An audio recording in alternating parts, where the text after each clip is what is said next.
Yeah, okay, so let's begin. So let me just recap the progress so far. Let me also open my notes so that I follow them. Great. So we discussed Juanma in the first part. Juanma reminded us about kind of the theory of complex semisimple algebras and roots and everything. And then in the second part, Alberto told us about like the real structures and real forms, which we ultimately want to classify, because in order to classify, the approach to the classification of real semisimple algebras is to start with complex semisimple algebras and then study their real forms and real structures. So, and then Thomas, in the third part, he talked about how you can basically switch from the study of real forms and real structures to the study of involutions, so involutive automorphisms. And we constructed a canonical for a given complex semisimple algebra. We constructed a canonical invariantly bijection between its conjugacy classes by the group of inner automorphisms or all automorphisms of real structures, and the set of, again, conjugacy classes by the same kind of equivalently subgroup of involutive automorphisms. So now we can kind of shift to the study of involutive automorphisms, and for this, it's in general a good idea to study the group of automorphisms at large. And then surely, if you have a complex semisimple algebra, in order to study anything really related to this algebra, whether it's representations or the automorphism group, it's probably the best idea is to study it in relation to roots. So you fix the Cartan algebra, you fix so you have the root system, and then you take a choice of a wild chamber, which is positive roots, and then you kind of study your object in relation to this root data. So, and this is what we'll be doing in the first like 60% of the talk today.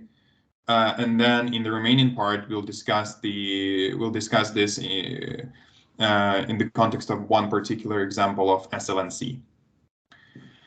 And we'll classify its real forms. So, okay.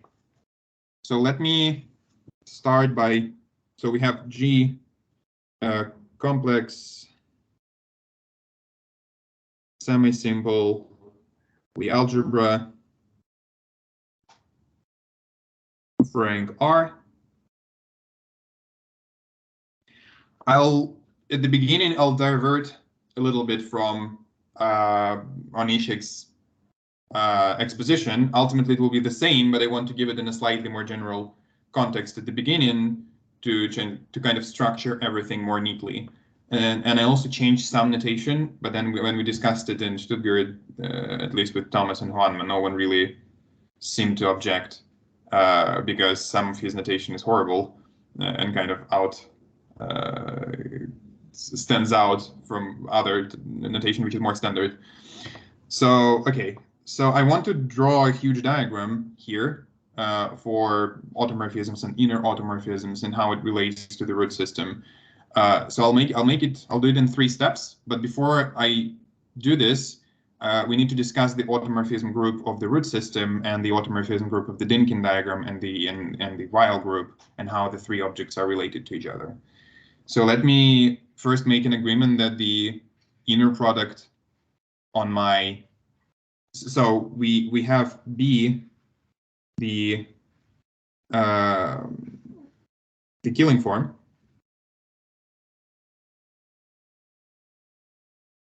and therefore, and it gives us, and we also, so B a killing form, and then whenever I pick a Cartan subalgebra, which Onishchik doesn't call a Cartan subalgebra, but the maximal torus subalgebra, I have an induced non-degenerate form on the Cartan subalgebra and on its real part, which is the real span of the vectors H alpha, and on the dual I have the corresponding non-degenerate form there, and also an inner product on the real part of the dual space H star.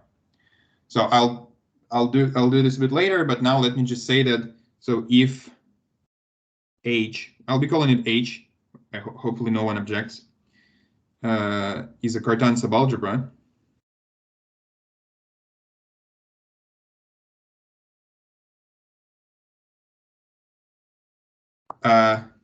we have the following objects.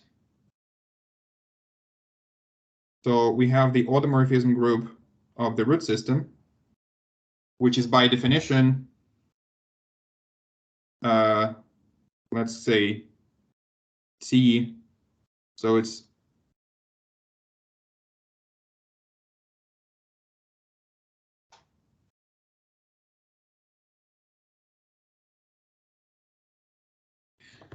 so the automorphism group consists of orthogonal transformations of H star R, so the real span of all the roots in H star, that preserve the root system as a subset. Because our inner product on this space is on this space it comes from the Killing form, or it's multiple, it doesn't really matter. Then it follows that you can loosen the assumptions on this T. You can say that T, it's an equivalent definition. I'm not going to show it, but you can do it yourself if you want. You can just ask T to be a linear automorphism of H star R, so that it preserves the root system as a subset, and also it preserves the root integers for every couple of roots alpha and beta. If you compute the root integer and alpha beta between them, and then you compute the root integer for T of alpha, T of beta, these will be the same two numbers. So this seems to be less strong. This seems to be a weaker definition, because any automorphism in this definition surely satisfies this.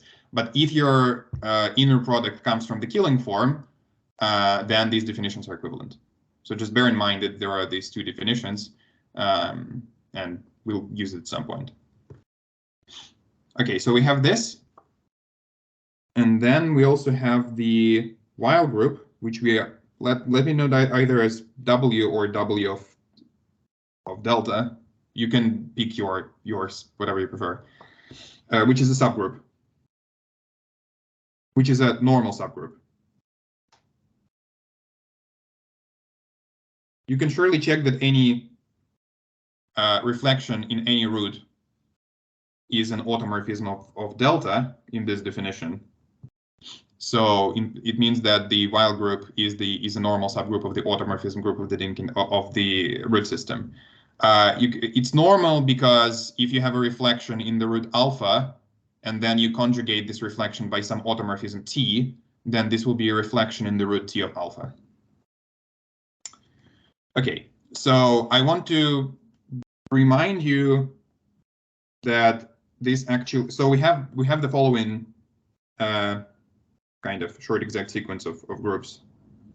We have this, and then we have the quotient. So this sequence splits.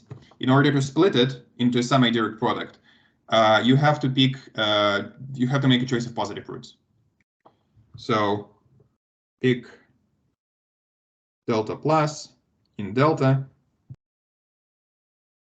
And then we define the third group, which is the automorphism group of the Dynkin diagram. So you have your positive roots, so you have your simple roots, so you can construct in the standard fashion the Dynkin diagram. And so the automorphism, the group of automorphisms of the Dynkin diagram is what you can expect.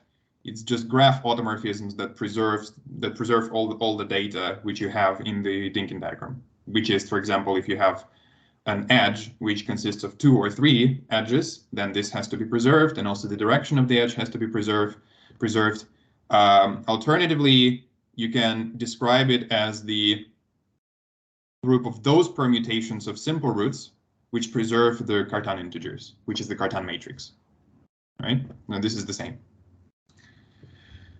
Okay, and so now that we have these three groups, we can use the automorphism group of the Dynkin diagram to split the sequence, and this will give us the following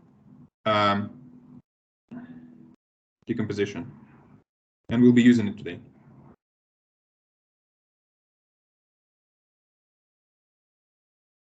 I'm using DD for the Dynkin diagram. How do you split it? Well, it's kind of easy. I'll leave it as an exercise. It's not in Onishchik, so I'm not committing a huge sin, but you can do it yourself. I'll kind of make, I'll stress the two steps that are needed. So basically, if you have an automorphism of the Dynkin diagram, so let's call it Y, because if S is an automorphism of the Dynkin diagram, basically a specific permutation of simple roots. Then the simple roots form a basis of H star R. So if you have a permutation of the basis, you get a linear automorphism of H star R. It gives, I'm denoting it the same with the same letter as GL H star R, because you're just permuting the vectors in the basis. And so you have to check two things. I'm leaving it as an exercise. That first of all, S is orthogonal. And you can here you need to use both the fact that it preserves all the Cartan integers between the simple roots, and also that your killing form, your inner product, if your Lie algebra is not simple but has several simple ideals, and you have two simple ideals which are isomorphic, the inner product on them will be the same under any isomorphism, really, under some isomorphism between these two simple ideals. That's because your inner product comes from the killing form and it's adjusted in the right way onto the simple summons. And the second part is that S preserves this. So I'm leaving it as an exercise. Here you can alternatively check something like that if you have two roots alpha and beta, and then you permute them according to simple roots alpha and beta, and you permute them according to your permutation S, then the Cartan integers will be the same. It's almost the same thing to check this. So I'm leaving it as an exercise. Does anyone have any questions about this? Because I can make some comments about it now if you want.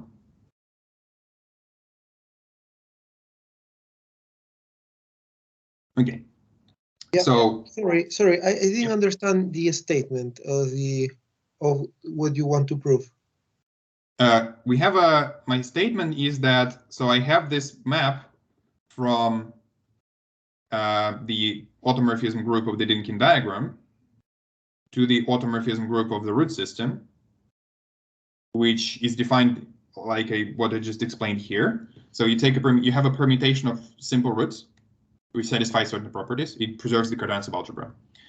The statement one is that when you extend it linearly to a linear automorphism of H star R, this will be an automorphism of the root system in this definition here.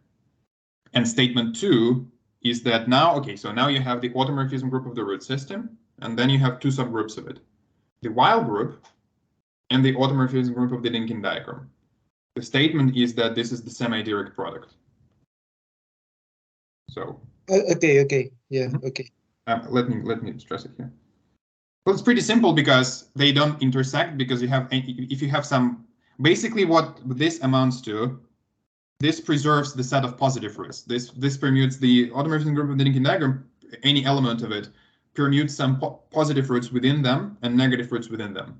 No element of the while group other than the trivial one can do this, because they act simply transitively in the set of while chambers. So they don't intersect. And then also you can see that any element, any automorphism here can be represented as a product of these two. Okay, so now it's time to draw the big diagram. Yeah, and finally, let me just notice the following thing. So if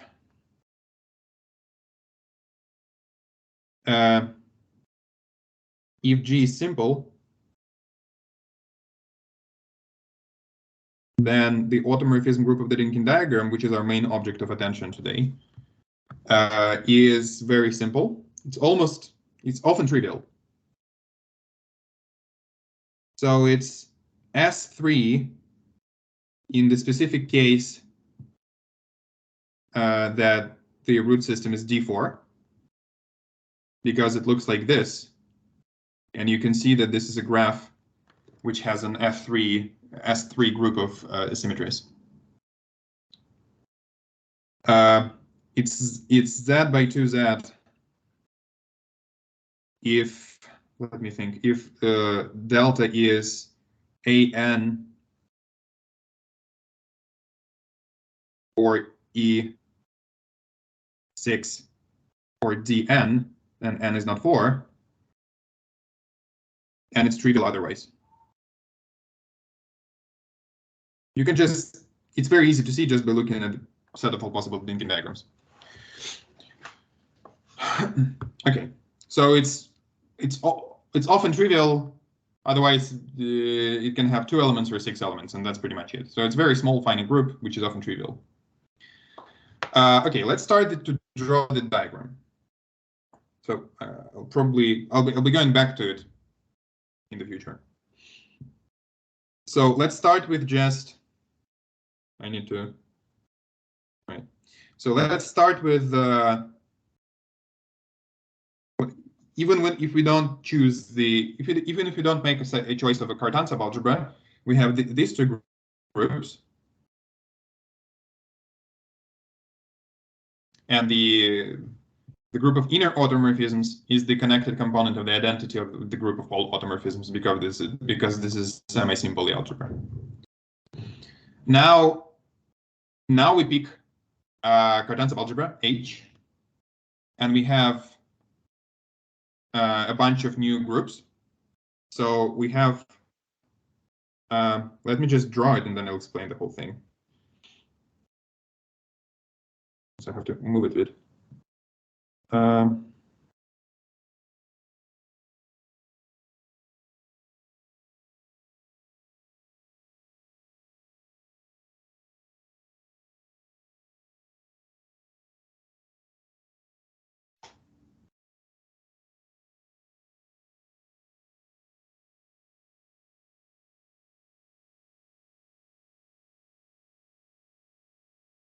Okay, and here we have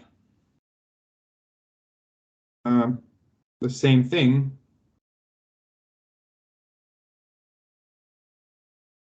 but the identity components of these groups.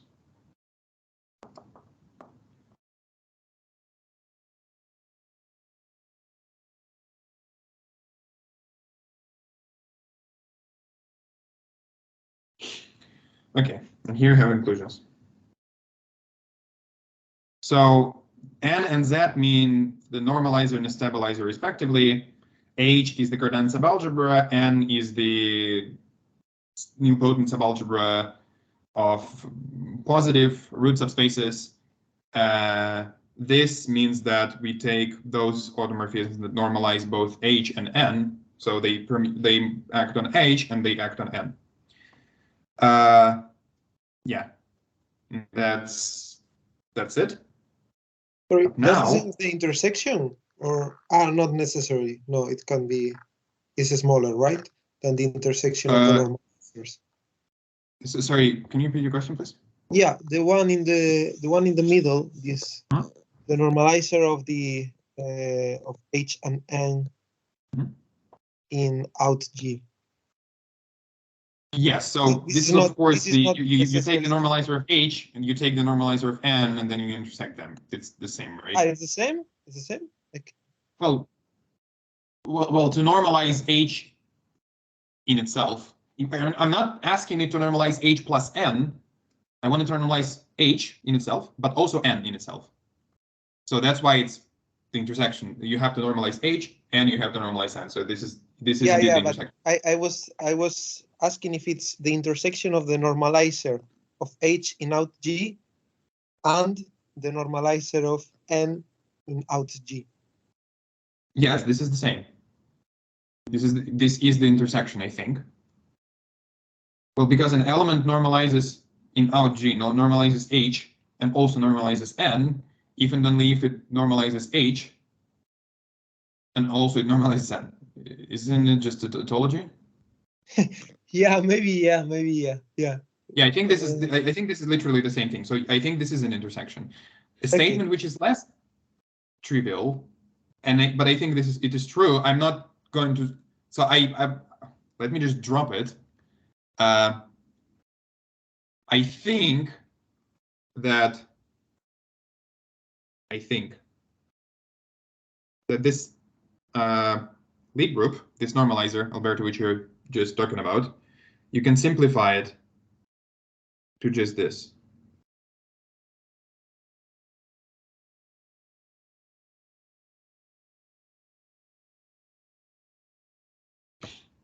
I'm not entirely sure. This is true in the real semisimple. Sorry? I see. I'm not entirely sure.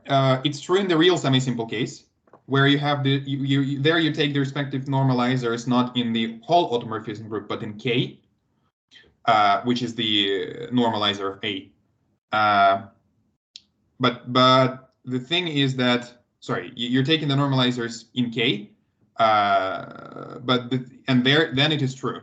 I think here it's also true, but it's slightly more difficult because your killing form is not positive definite, and it's in fact a complex bilinear form. So it's slightly more difficult to work with the orthogonal complements there, but I think this might be true. So you can take it with a grain of salt if you want, but I'm not going to use it anyway. I'll simply write in it like this, and it's safer.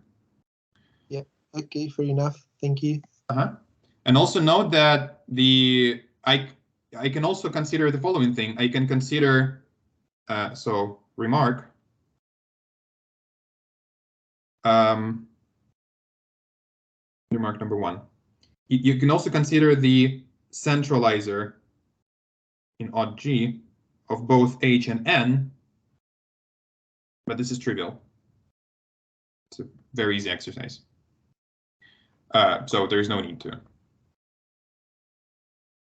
Okay, and finally, let me make the last choice of positive roots. Oh, actually, I think this is not. So I think my order was wrong. So this only makes sense when you make a choice of positive roots. So what I really, let me finish the diagram in its. Let me finish the diagram completely, and then I'll explain where the choices are required. So finally, you can do the following thing. You can consider the centralizer here.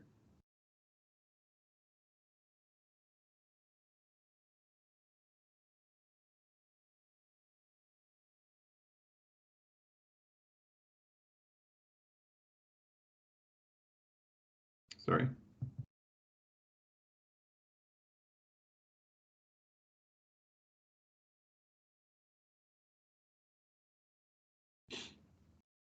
Yeah, so what I was going to say really is that this 2 columns make sense as soon as you pick the Cardan algebra, and this column only makes sense when you additionally make a choice of positive roots. Sorry, I confused the order, but hopefully it's clear to everyone. There is no n until you pick a choice of positive roots. And finally, let me also say that I mean. No, this is a trivial remark, but note that here I can replace the automorphism group of G with the in G, because I'm taking the identity component here, so it must lie in the identity component of the automorphism group of G, right? So it's you can replace here odd G with in G. It's the same. Okay, and finally, let me move this a bit.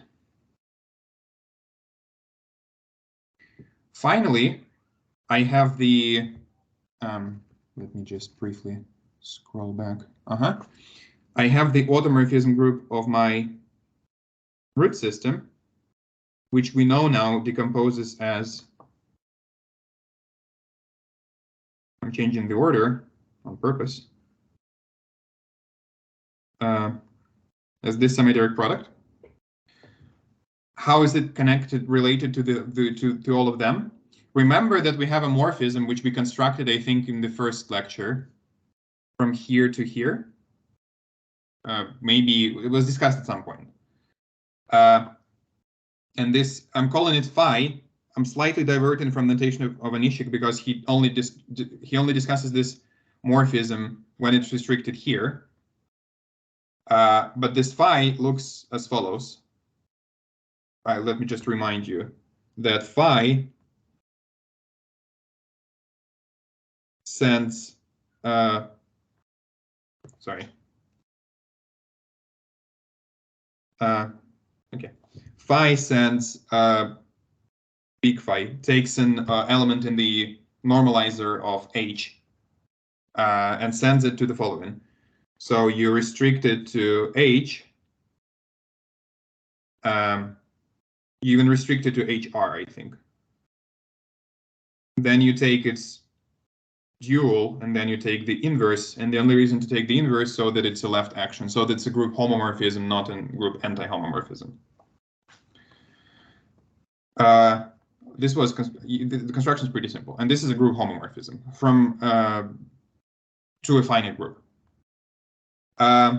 Okay, so let me make a couple more comments. So first of all groups here are complex Lie groups. This is because the automorphism group is a complex Lie group, and the adjoint representation is holomorphic. So all the normalizers and centralizers of complex subspaces will be complex Lie subgroups. Okay. So, and finally, let me draw this mysterious line, which we'll justify later on. It was just skew diagonal. I'll explain later. We'll see later why we're drawing it like this. So far, these are just a bunch of complex Lie groups, their inclusions, and we have this homomorphism to a finite group, which is decomposed as a semi-direct product. But now we're gonna kind of refine this picture and make it better. So, go back to my plan. So what do we know?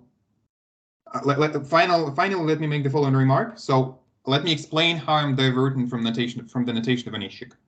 So what I'm calling N aught GH, which is kind of a standard notation for normalizers, he's calling aught GH. For his notation for H is different. It's another letter, but the gist is the same. Onishchik. And what I'm calling N of H and N, which is again seems to be a standard notation, he's calling aught GH P, where P is the set of simple roots. Just so you know how I change the notation. Because I have so many normalizers and centralizers, it seems more natural to kind of stick with this one notation of normalize N and Z. Okay, so what do we know about this? Let's look at this homomorphism for a second, because we know quite a lot about it already. So first of all, we know how this homomorphism. So let me just write it formally. We know that if you take phi in the normalizer, and then you have the following: phi of G alpha is G phi of alpha. So the automorphism in the normalizer acts on the root. It permutes the root subspaces in the way which is consistent with what the automorphism phi of phi is, right? So phi of phi permutes the root system. It sends alpha to some beta, and therefore, easy to show, and I think discussed it already, that the phi itself as an element of the normalizer then sends G alpha to G beta, right? So we also know, and this was one of the facts which Juan gave in his first part without it was we didn't justify it. It was considered as a standard theory. That so look, we have these two groups. We have this we have this normalizer, but then we can only look at those elements and those automorphisms if this normalizer which are inner. And the image of this subgroup under this homomorphism is precisely the Weil group. This one of them, something like fact 12, I think, 212 in the book. So phi of this thing is precisely the Weil group. Okay. Finally, I want to say that it's pretty much straightforward that if you restrict this phi to another subgroup, which is this will lie somewhere, in the automorphism group of the Dynkin diagram, which we identify. We do not distinguish between the automorphism group of the Dynkin diagram and its image inside the automorphism group of delta. So each automorphism of the Dynkin diagram, we think of it both as a graph automorphism and also as an automorphism of the root system, which permutes the simple roots in the corresponding fashion, and then it's extended to the other root system by linearity. We don't distinguish between this. What I'm calling odd DD, this is the final piece of notation that I didn't explain. Onishchik calls odd P. Automorphisms of the set of simple roots, which preserves the Cartan integers. Why is this so? Well, because from 1, if you know that your automorphism preserves not only h but n, then the corresponding automorphism of the root system will preserve the set of positive roots as well as the set of negative roots. If you have an automorphism of the root system, or of a root system which preserves positive roots, then it has to preserve simple roots by linearity, because simple roots are those positive roots which cannot be expressed as a non-trivial sum of other positive roots.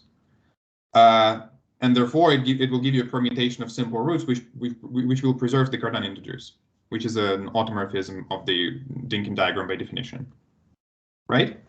So again, if you go back to this picture, which I'll be scrolling back quite a bit.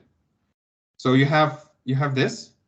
You know that the image of this subgroup is precisely the whole Weil group, and you know that the image of this subgroup lies somewhere here, right? And finally, let's observe what the kernel of phi is, what the kernel of this automorphism is. I claim that the kernel of this automorphism is precisely this. Hopefully this should be clear to most of you, to everyone, because look, you have an automorphism of H, sorry, you have an automorphism of G which preserves H, and you know that its action on the roots is trivial. But then its action on each root subspace is trivial. Sorry, no, this is not true. But then it preserves each root subspace, right? Let me rephrase it. No, we don't even need it. That's a corollary. If you know that because the root system spans the whole H star, if you have an element in the normalizer of H and its action on the roots is trivial, its action on the whole H is trivial, which pretty much means that it lies in the centralizer by definition. Okay. Any questions so far?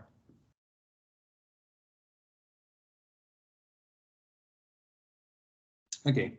I claim that from the fact that this is the kernel and these groups are finite, follows that all these embeddings here are open embeddings.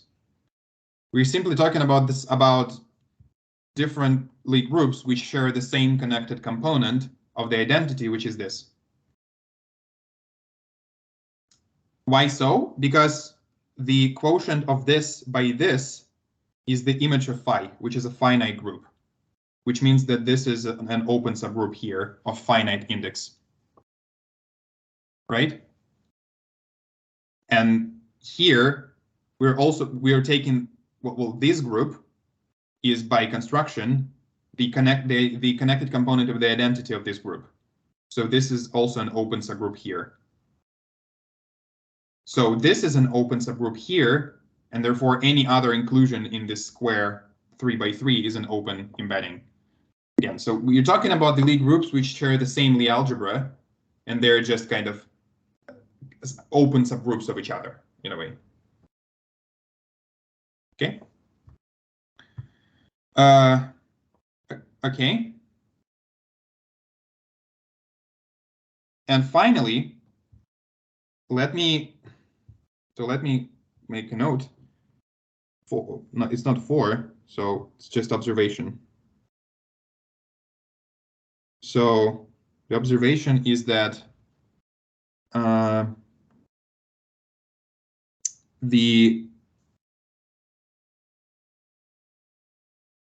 one of the inclusions which we have in the diagram is actually an equality.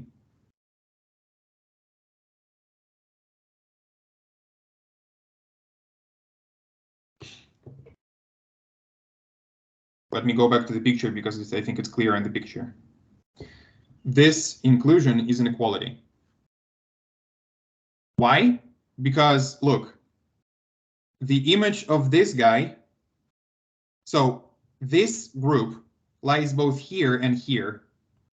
So its image under phi will be both in the while group and in the group of automorphisms of the Lincoln diagram. So it will be an element of the while group which preserves the set of positive roots. The only such element is the trivial element in the while group. So this thing is actually in the kernel of phi. So it lies, sorry. This thing is actually in the kernel of phi. So it lies here. I was going to say that this is the equality, but so far it follows that this guy. Okay, so yeah, sorry. This thing is in the kernel of phi, which lies here, but also it lies in the group of inner automorphisms of G, so it must lie here. All right, because these are those elements in the centralizer which are inner. So we have an equality here. If you excuse me, I'll simply modify my diagram here because I don't want to redraw the whole thing every time I make a claim about it. So maybe you can make a note or something. So I'll be just fixing it right away here in the picture. Maybe I'll use some color for it. So we have an equality here. Okay. Okay, so let's go to some non-trivial statements. So what we'll do now is that let me draw these 2 arrows which we discussed, which are simply the restrictions of phi. And let me call this arrow phi prime. Onishchik calls this arrow phi, and he doesn't give any name to this arrow at all, which I think is not very convenient for our purposes. So he calls this phi, and we're calling it a phi prime. We'll now construct a section of this homomorphism. So we'll teach each automorphism of the Lincoln diagram. We'll lift it to an automorphism of G, which preserves both H and N. And it's very easy to do in terms of the canonical generators. So given S in the automorphism group of the Lincoln diagram, consider S hat, which we'll also denote as psi of S. I'm just following Onishchik's notation. Which will send H, in terms of the canonical generators, it will send HI to HSI, EI to ESI, and FI to FSI. Because S preserves the Cartan integers, this, by the uniqueness theorem, one of the statements which we had in the first part, this gives us a unique, well-defined automorphism of G. Right? Because this is this is a set of canonical generators, but if you permute them according to S, this will also be a set of canonical generators. And the Cartan interims will be the same, so it gives a well-defined automorphism. So it produces us S prime, and observe that it permutes I's, so it preserves it preserves N, and it permutes H's, so it preserves H. So this guy lies in here.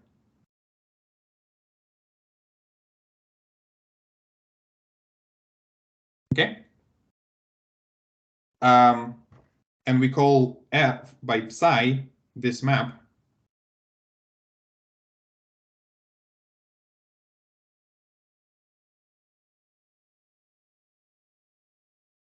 Which sends S to S hat. Let me draw it on the picture. So it's well defined because of this uniqueness property, right? Yes, precisely. Because the Cartan integers between HI, EI, and FI, and the corresponding HSI, ESI, and FSI are the same. Okay? Just because S is such a permutation of simple roots, which precisely preserves the Cartan matrix. Does this answer your question?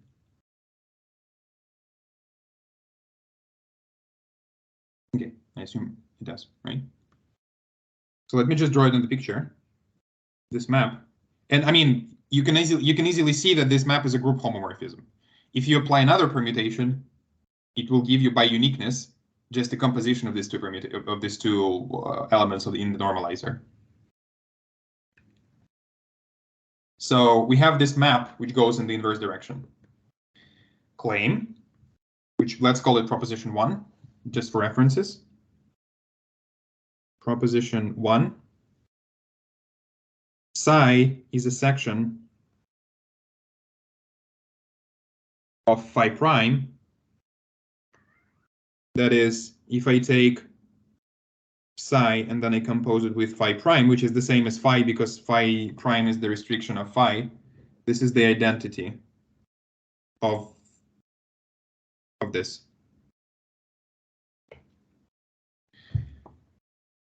Okay, let's prove it. So by definition, phi prime of psi of S, I need to take S hat. I need to restrict it to HR. I need to take its dual operator.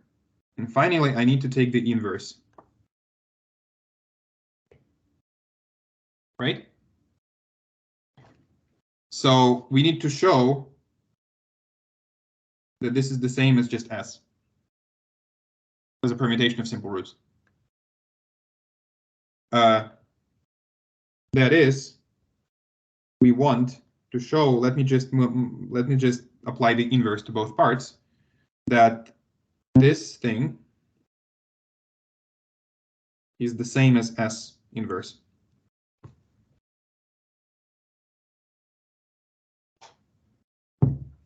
Okay, so let's take the left-hand side. Let's apply it to some root, some simple root alpha I, because these two I mean, we just need to show that they're the same permutation of the set of simple roots. So let's take S hat dual. Let's apply it to some simple root alpha I. This will be some other simple root. And let's compute its action on some of the elements H1, Hn, small h. So let's compute this. We want to show that this is the same as S inverse of alpha I computed on Hj. Right? So first of all, by definition of the dual operator, this is the same as alpha I computed on S hat of Hj. But this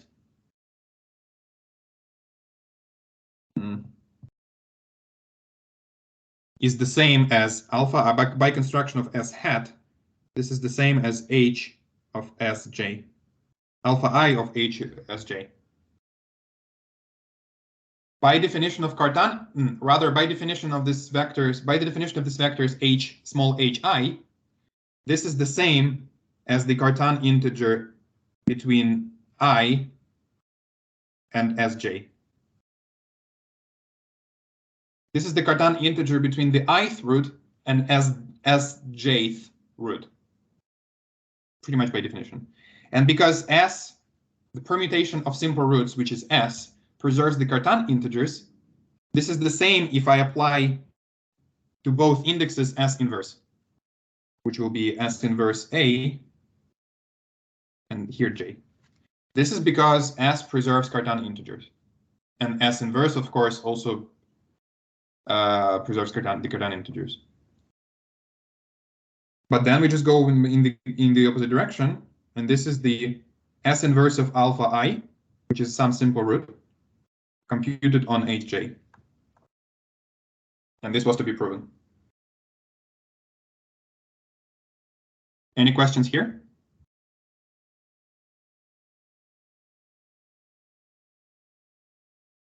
Okay, hopefully this was a pretty clear computation. Let's harvest something from this computation corollary. Because this is a section, phi prime is surjective.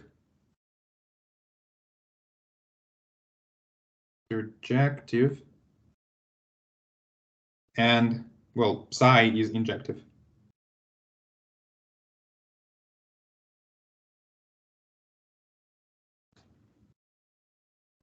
Let's draw it on the diagram.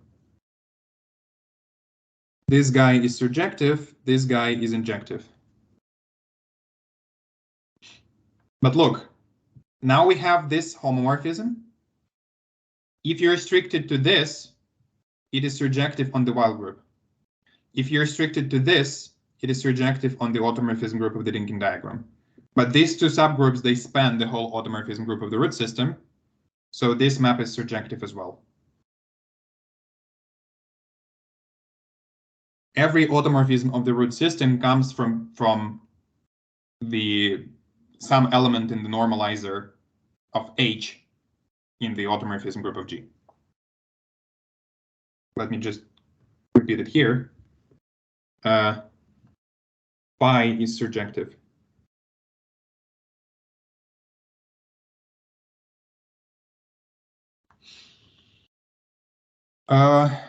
Okay, but now look, we have the following thing, which is pretty simple. So we have this morphism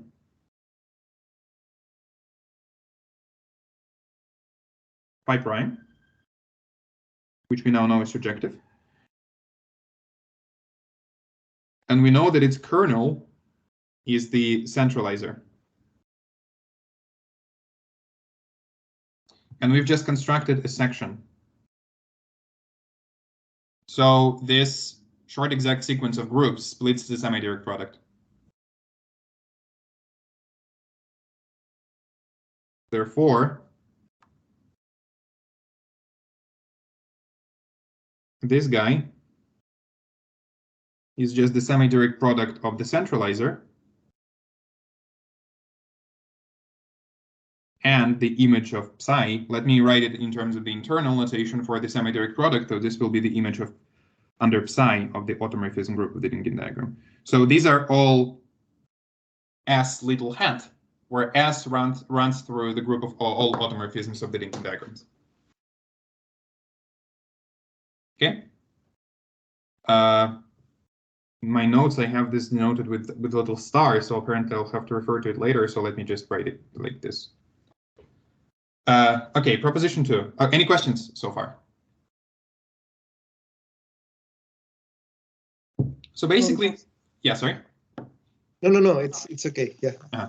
Basically, the idea here is that we understand pretty well the group of automorphisms of delta we have with semi-direct product decomposition with the Weil group and the automorphism group of the Dynkin diagram, And we want to lift it all to these normalizers and centralizers. So we have this one expression, but we can do better. In order to do better and enhance the picture, we have this proposition too, which is we can describe this kernel of phi, which we now know is the centralizer of H, in even simpler terms, in terms of the Cartan subalgebra. So the claim is that this centralizer is the image under the exponential map in this group of the adjoint of H. You can simply write it as X at H. So you have H, the Cartan subalgebra. You take its adjoint map. So this will be some R-dimensional complex subspace in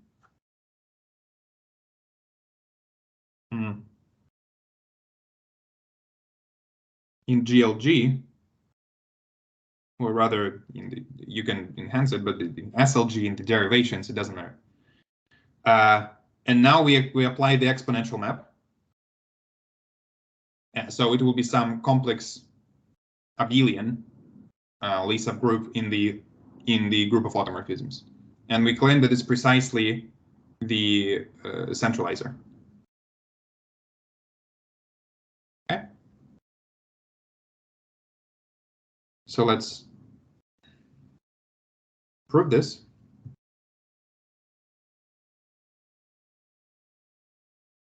So one direction is obvious, because H is abelian. H is abelian, therefore, if you take this adjoint H, it will immediately, and if you take that adjoint and then you apply it to H, it not only preserves H, but it just simply kills everything in H, because the bracket of H with itself is 0. But it simply means that this lies in the centralizer of H in GLG, or in the derivations. But if you apply the exponential map, it equivalently says that this lies in the centralizer of H in this subgroup. Okay, just because H kills itself. So this is trivial. Now let's look at the opposite direction. So we start with some element in the centralizer.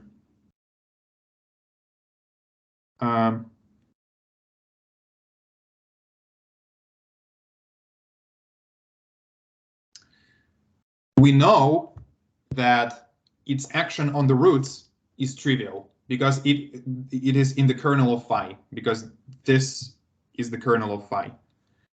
But because of this, it preserves each root subspace. And each root subspace is a one-dimensional complex subspace. So this phi acts on each root subspace by some complex number, non-zero complex number. Then we can write it like this. Well, first of all, f of phi of hi is just hi. Phi of ei is some ci ei. And phi of fi is some di fi, where ci and di are non-zero complex numbers.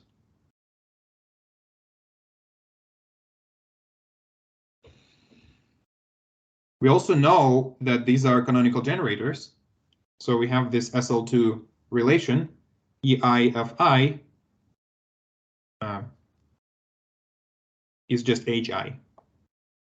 If you apply phi to this and take into account that phi is an automorphism, this means that CI times DI is 1. So these are, yeah, we know what DIs are as complex numbers. It's just 1 over CI.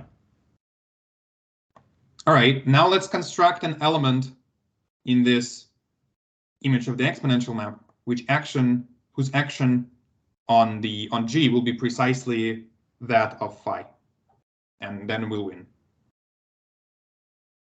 So for this, in order to do this, we need to find some element here.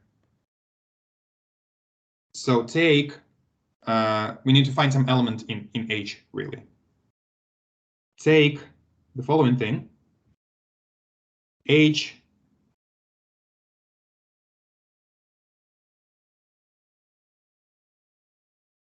log Ci Hi in H, where H1 HR, sorry, it should be R here, is, rather it's in HR, is the dual basis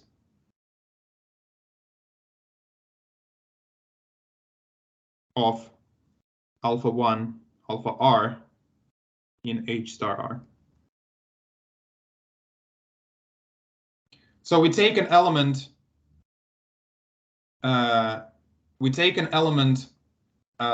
in H such that the value of alpha I on this element will be the log of Ci.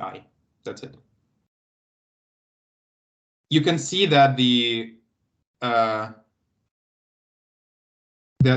value of minus alpha I on this element will be minus log of Ci, which is log of Di. So it's taken specifically so that its exponential image is what we want. Clearly,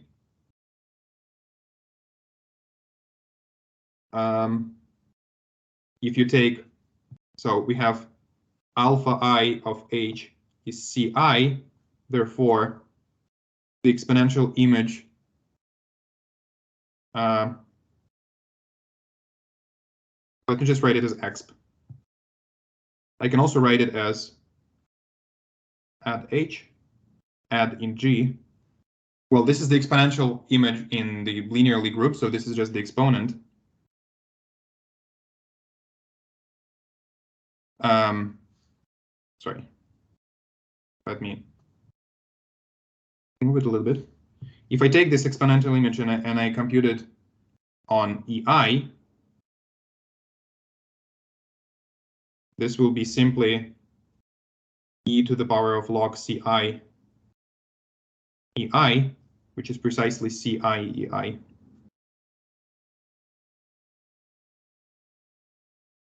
Similarly, exp add H on Fi is Di Fi. And finally, exp add H on Hi is just Hi because H is abelian. So this exp is fine.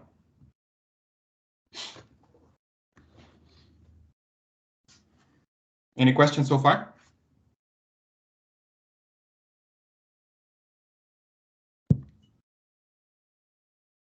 Okay, so that was also a pretty standard computation. Note that it's important, essential here, that all these J alpha i's were one-dimensional. So that if you have something that preserves each root subspace, it will act in each root subspace by just a multiplication by some complex number. If you are in the real semi-simple situation, you can have multiplicities of roots.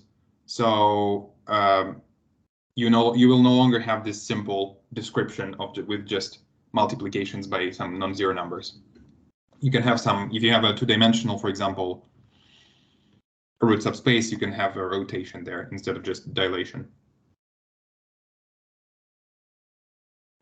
Okay, so let's finish enhancing the diagram. Corollary.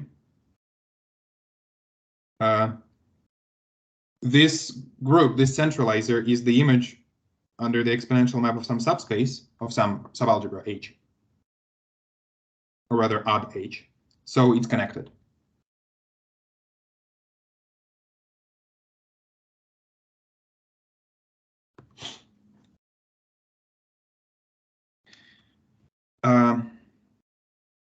I claim that everything connected. Everything above the diagonal, let me read, all inclusions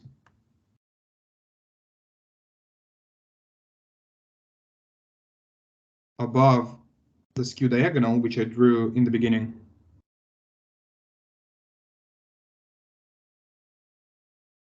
are equalities.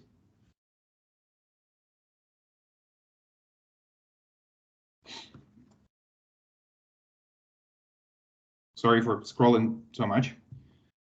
But look, we know that this group is connected, so it equals its connected component. So we can replace these two inclusions by equalities.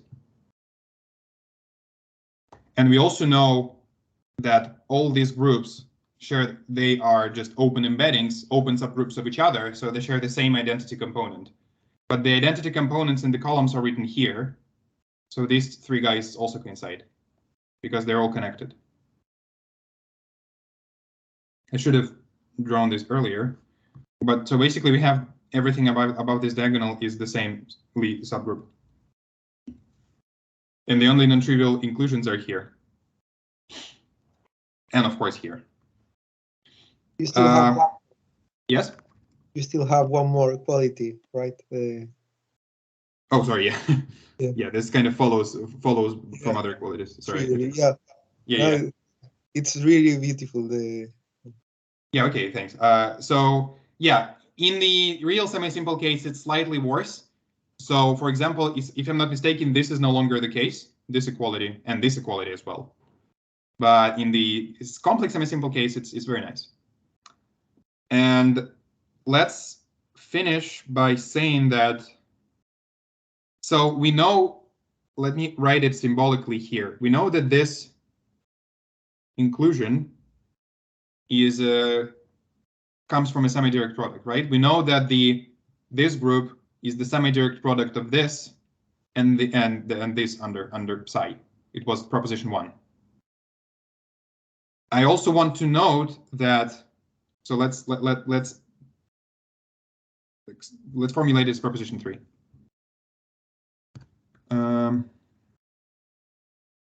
Proposition 3. We can extend this semi-direct product decompositions to the entire automorphism group.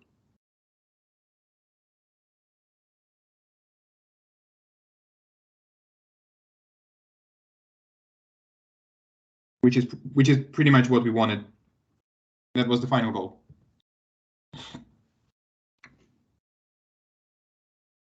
Proof?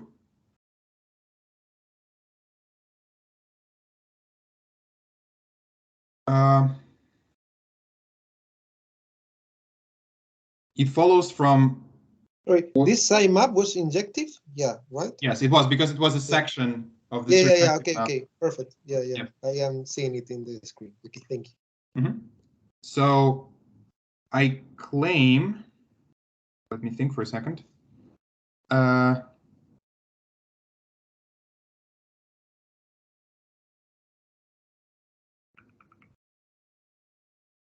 Step 1 is that automorphism group of G is a product of its two subgroups in G and psi of odd D. Why? Indeed. Take an automorphism phi of G. It may not preserve H, but every two Cartan subalgebras differ by some inner automorphism. So there exists phi prime in G such that phi prime phi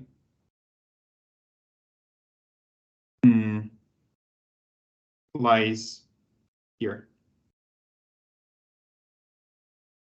Preserves H. Okay, it may not preserve the set of positive roots, but we know that every two Weil chambers differ by some element of the Weil group.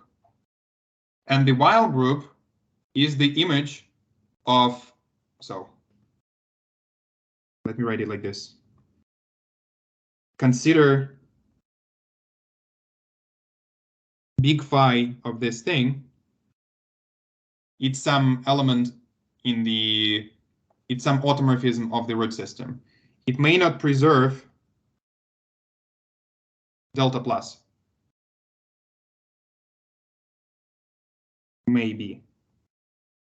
But every two choices of positive roots differ by some element of the Weil group. But there exists element of the Weil group such that if you apply it to this shifted choice of positive roots, it will be back to delta plus. And we know that the Weil group is the image under psi of the normalizer of H in G. It was, again, that was formulated and it was given in the first lecture as a fact. So there exists phi 2 primes in the normalizer of H in G such that big phi of phi 2 primes is precisely R W. So then phi 2 primes, phi prime, and then phi lies, its image under phi preserves, so it preserves H, and also it preserves the set of positive roots, so it preserves N as well.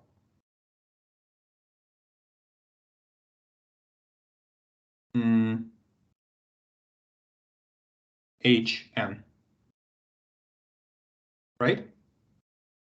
But now we know that this guy is a semi-direct product of this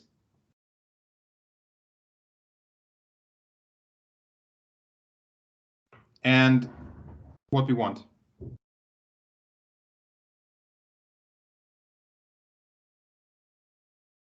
But now you just have to observe that these two guys are inner and this is connected. So it actually coincides. I can replace here odd G with in G. We proved that it's connected, so it lies in the subgroup of inner automorphisms. So actually, phi can be represented as some inner automorphism times something in here. And that's what we wanted. Phi is something like phi prime inverse, phi 2 prime inverse, and then some, well, some psi of S, which completes step 1. Right? Okay, so now I know that step 2 is that this the intersection of these two guys is trivial. Or rather, let me think.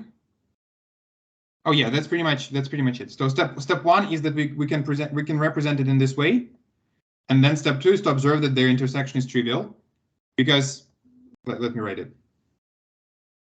Step 2, in G intersection this psi of odd D is trivial. Why? Because if you have an element of the form psi of S, and you know that it lies in the inner, you know that it's an inner automorphism, then its image back under phi will be an element of the Weil group. So because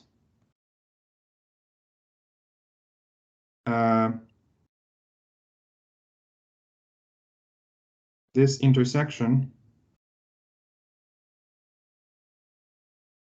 lies inside normalizer in G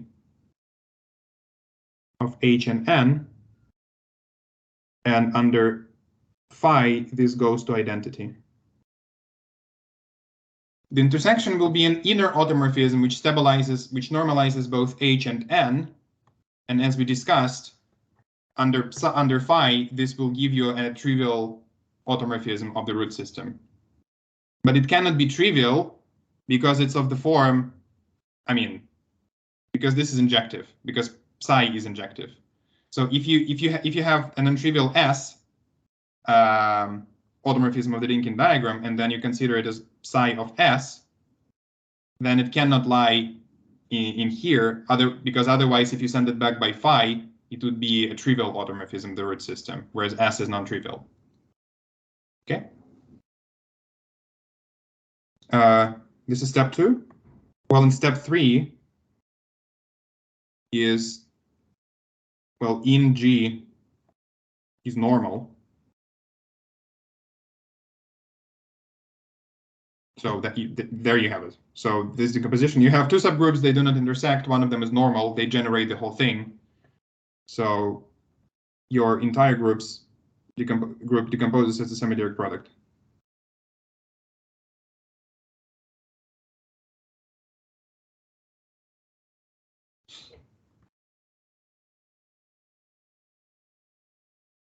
And two corollaries from this.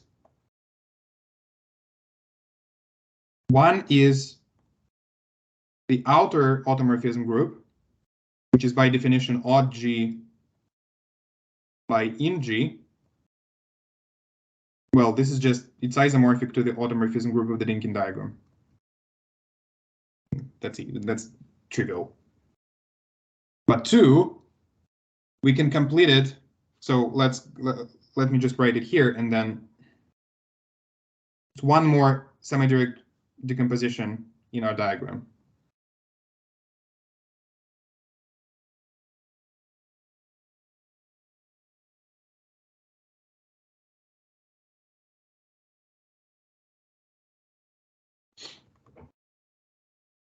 Let me just go back to the picture because it's easier to see there. So our proposition 3 was that this is a semi-direct product. And what I just stated now is a corollary that this is also a semi-direct product. And you don't have to prove it because it follows from what we already know. Because basically, this is an intersection of this and this. So this semi-direct product here induces a semi-direct product here. Okay. Any questions?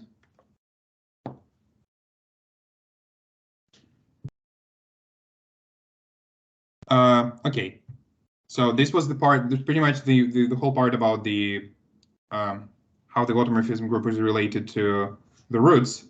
I have 10 minutes left, I think. So let me formulate the classification of, which is part 2. So it's called real forms of SL and C. Let me formulate it in a nice table, and then probably I'll finish it next time. I'll prove it next time. Let me draw it as a table. So it will be a table with 3 columns, and we pretty much know that we already know a bunch of, thanks to Alberto, we know a bunch of real forms of SL and C. And I think Alberto also mentioned that they are all the real forms. And now we'll prove it, at least we'll start.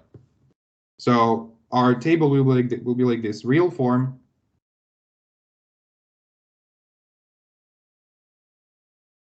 then the corresponding real structure,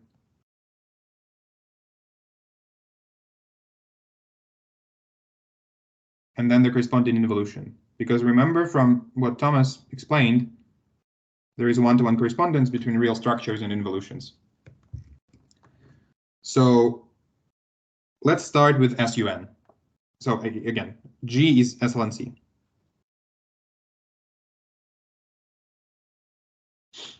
N is at least 2. First of all, SUN, the corresponding real structure, we call it tau, I think. If the compact real structure is minus conjugate transpose minus adjoint, and the corresponding involution, remember that the correspondence between the real structures and its involutions map in one direction is as follows. You fix any, it doesn't matter which, compact real structure. You start with any real structure. You conjugate it by some inner automorphism in such a way that it becomes to commute with your given compact structure, and then you take their composition in any order because they commute. Your conjugated in a nice way real structure and your given compact structure. This will be an involution, and this is your map. So here our fixed compact structure is our fixed compact real structure will be just this. So the corresponding involution will be just tau composed with tau, which is the identity.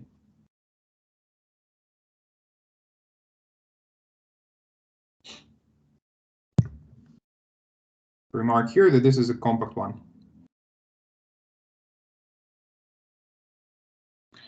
Okay, the next one is the split one. We always have these two.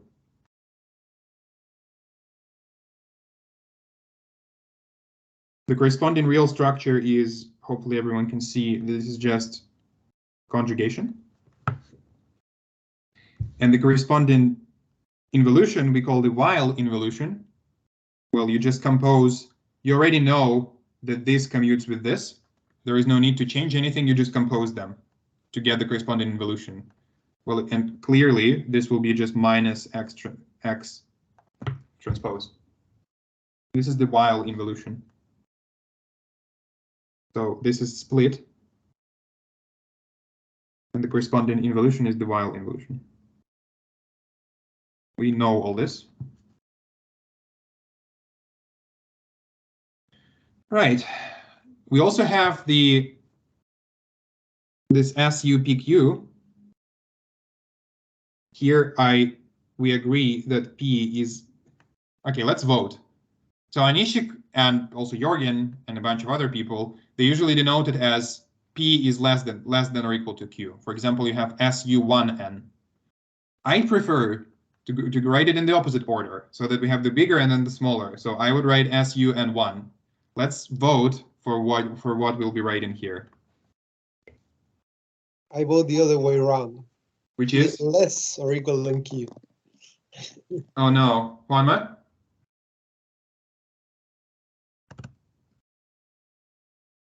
So, does anyone else want to participate in the vote? All right, I'll have they to. They are not there, so it's a draw. Okay. Maybe they're too timid to vote, but okay, I can see. It doesn't really matter. It's just a matter of taste. Okay, so we write it like this because we already took SUN into account. They both P and Q we want to be positive. So you have to agree with your advisor's choice. Come on. This is true. Yes. So okay, P less than or equal to Q, and then also they're all positive because we took SUN separately into account. So this we call, I mean, let's just from now on call this sigma.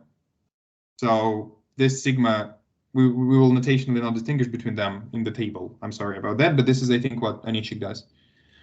So this is, the formula is minus IPQ X conjugate transpose IPQ,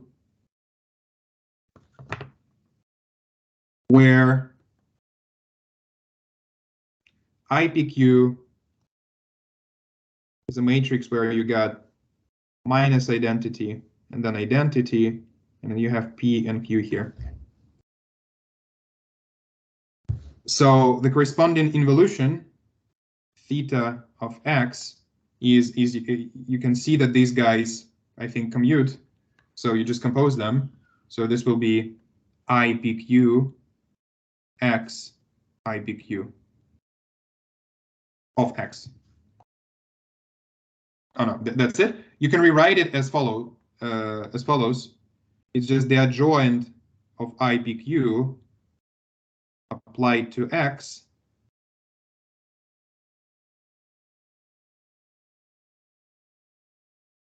So you can rewrite that theta is just the adjoint of IPQ.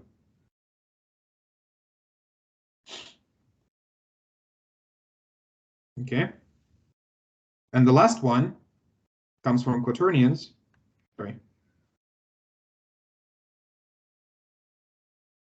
Is you have SL and half H, and we assume that N is even, so it's 2M. Otherwise, it's not there. It's not in the table if N is odd. Sigma of X is SM X conjugate SM inverse. And SM is the following thing. Depends on how you prefer to write this matrix. I'm following Onishchik, so it's minus E here and then E here. Yes, or maybe he got minus here and plus here, but it's the same thing. It's not really, it doesn't really matter. They commute, the compact real structure in this sigma commute, so the corresponding theta will be just minus SM X transpose SM inverse. So you can rewrite it as the adjoint of SM applied to minus X transpose. In other words, theta is the adjoint of SM and then the Weil involution. First the Weil involution and then this. And I think I'll stop here. Let me also state the theorem and then I'll stop here and then I'll prove it the next time as well as with other theory as well. The theorem is that these are all real forms and the four real structures of SL and C. No two rows are conjugate by any even outer automorphism. And also these two guys for different P and Q are not conjugate by odd G to each other. And one small thing to add is that if N is 2, then you have exceptional isomorphism, then SU2 is the same as, I think, SL1H, the same real form, or depending on how you construct SL1H represented by 2x2 complex matrices, they are isomorphic real forms. So they give you the same thing. They're conjugate. And SL2R is the same as SU11. They're isomorphic real forms, they're conjugate. So two exceptional isomorphisms in the smaller dimensional case. I'll prove that there are no more real forms next time, so I think this is all for now.